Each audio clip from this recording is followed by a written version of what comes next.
I don't plan on doing news type videos, but having closely watched the last two World Superbike tests at Jerez and Portimao, I thought I'd throw my ill-informed opinion into the ring as to who looks good for 2024 and who looks like they might be in for a tough time. Who looks good? Nicolo Bulliger. Although making his 2023 World Championship in World Supersport look pretty straightforward, I still didn't expect him to start his life on a World Superbike by breaking the lap record at Jerez by 0.4 of a second. He was fastest over all 3 days and nearly topped the timesheets at Portimao as well. He looks set for a podium on his debut. Top rack. Immediately on the pace in Jerez, it looks like the BMW could be a perfect match for the Turk. He was the fastest at the end of the Portimao test, and notably, he set the highest top speed of 326 km per hour. We all vividly remember him being tortured down that straight by Bautista on the Ducati last year, but I suspect that won't be the case this time. Looks promising. Alex Lowes. Perennially in the shadow of Jonathan Rea, 2024 feels like a make or break for Alex as he leads the Kawasaki team for the first time. He was third fastest at the Portuguese test, and I hope he can carry on that form in Australia, where he does go well. Jonathan Rea. It's still weird to see him in blue, but it looks like he'll be just as quick as ever on the R1. The R1 was marginally quicker than the ZX10 in the straight line, so maybe that will be enough for Jonathan to return to the top step. Although it may not look like it, I think there's a lot of pressure on Johnny this year. We shall see. Remy Gardner. Remy started to creep up the grid throughout last year, and it looks like that form will continue. He was fourth fastest in Portimao. It'll be interesting to see if he can make it onto the podium for the first time in 2024. Andrea Iannone. The maniac is back, and it looks like he won't be making a fool of himself despite being 4 years away from competitive action. Fifth in Jerez caught the attention of the paddock, and although he was somewhat further off the pace in Portugal, though that may be because I don't think he's been there before on a race bike.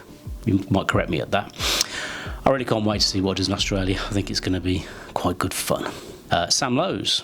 We've always been a fan of Sam, especially after coming so close to the Moto2 crown in 2022. On the Mark VDS Ducati, he was straight up to speed, clocking 7th in Jerez and 11th in Portugal. And I think it'll be very interesting to see how the two brothers treat each other on the track. BMW in general. Scott Redding being third fastest in Jerez could be a better indicator of the progress the German marque have made over the winter, rather than the one-lap genius of Top Rack.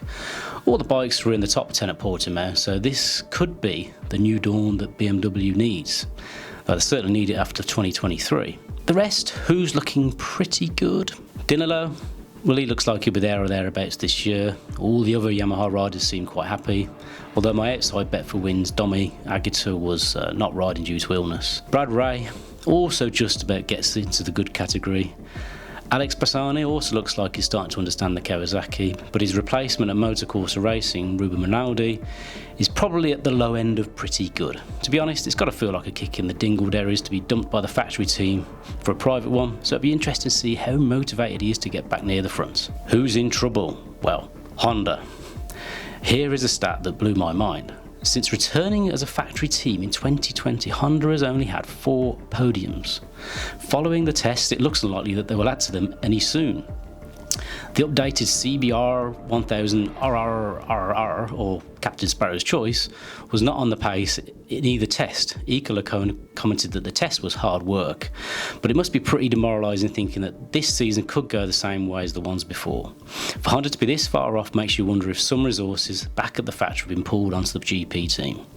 As for MEI Honda, they only did a full day of testing, so they'll be on the back foot regardless, but Taz McKenzie may show what he can do given the right circumstances. Finally, Alvaro Bautista. Obviously, I couldn't do this short piece of mentioning the reigning world champion.